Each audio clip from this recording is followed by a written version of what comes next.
Igor Sikorsky, The Man That Never Gave Up on a Dream, by Devlin Salvatore, May. He was born May 25th, 1889 in Kiev, Ukraine, to his parents Ivan and Maria Sikorsky. He would later on in life marry Elizabeth Semyon and father 5 children, Sergei, George, Nikolai, Tanya, and Igor Sikorsky. At the age of 19, he decided to devote his life to aviation, and his hotel room in Germany became his lab.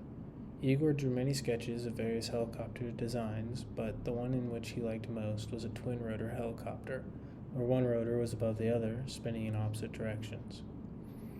And the results of his first test showed that the rotor could lift as much as 80 pounds per horsepower. However, in modern comparison, the helicopters today can only lift about 7 to 8 pounds per horsepower, so his first tests were wrong. But he was convinced that a full-sized helicopter was possible, even with the low-powered engines that were available. Only one problem was school and money. He went to his father and asked his blessings to stop school and go to Paris to buy a motor. His father happily gave him his blessings, and his sister, Olga, even gave him money for the motor and to further his education of aviation in Paris.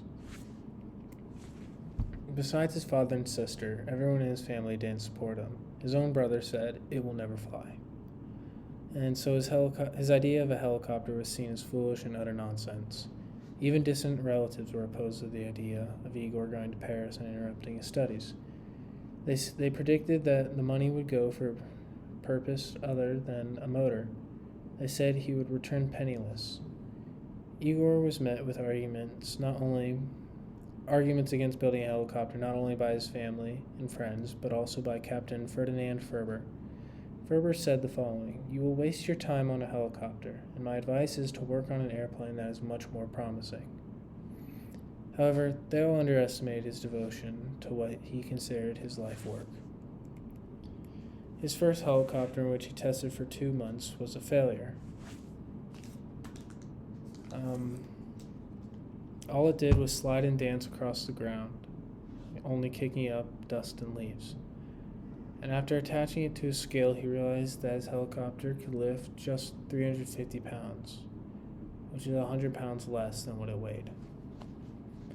He realized his first helicopter could never take off with a person on board. In short, it was nothing but a failure. However, he viewed his failure as a stepping stone to success. He refused to be discouraged by this one thing. Igor decided to temporarily put aside his plans for a helicopter and chose to focus on building a successful airplane. He said, "I learned in those first 2 years the immense difficulty of pioneering in the helicopter field, as well as my own vast ignorance on the subject. I learned later that it was far more difficult than I had thought at the time. I am glad I had sense enough to decide that at least temporarily I must enter the fixed-wing airplane business." And so that's what he did. And his first airplane was called the S-1, and it was a light biplane.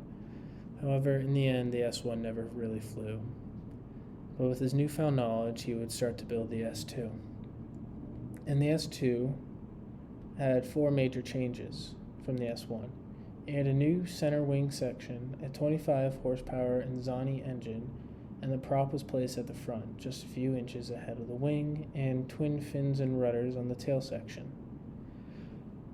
His first ever flight, and in 1910, Igor and his helpers brought the S-2 out for a test flight. And the S-2 lasted 12 seconds and covered about 200 yards at a height of 2 to 4 feet. But day after day, he would keep flying, and he'd keep going further and higher than the previous attempt. In 1912, he built the S-6 series, with the S-6, the S-6A, and the S-6B. Igor and his S-6B would compete in a military competition where first place would receive 30,000 rubles. But the weather predictions prompted Igor to complete 2 of the requirements in a single flight, and because of that, he was invited to dinner by Michael Shidlowsky, chairman of the board of Russian Baltic Company. He would talk to Shidlowsky until midnight, when he brought up the idea of a 4-engine plane. And so the idea was born. The S-6B, also called Le Grand, was the first 4-engine airplane in completely enclosed cabin. This would cement Sikorsky in the history books. After almost 4 decades after he stopped trying to produce a helicopter, he finally built the VS-300, the first working helicopter prototype. The VS-300 looked as primitive as the S-1 and proved to be just as dangerous and frustrating to fly. He later designed the R-4, which became the world's first mass-produced helicopter. And his helicopter, the R-4, initially had mixed reviews, but ultimately proved its worth in the Korean War, when it was used to rescue and transport injured soldiers. In recognition of his achievements in developing the first rotary-winged aircraft, or helicopter, Igor Sikorsky was given the honor of representing the helicopter industry and accepting the 1950 Collier Trophy, the nation's top aviation honor. It was presented at the White House by President Truman in 1951.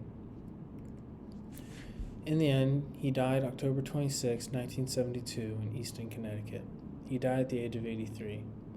And on his deathbed, he said, "I always believed that the helicopter would be an outstanding vehicle for the greatest variety of life-saving missions. Now, near the close of my life, I have the satisfaction in knowing that this proved to be true."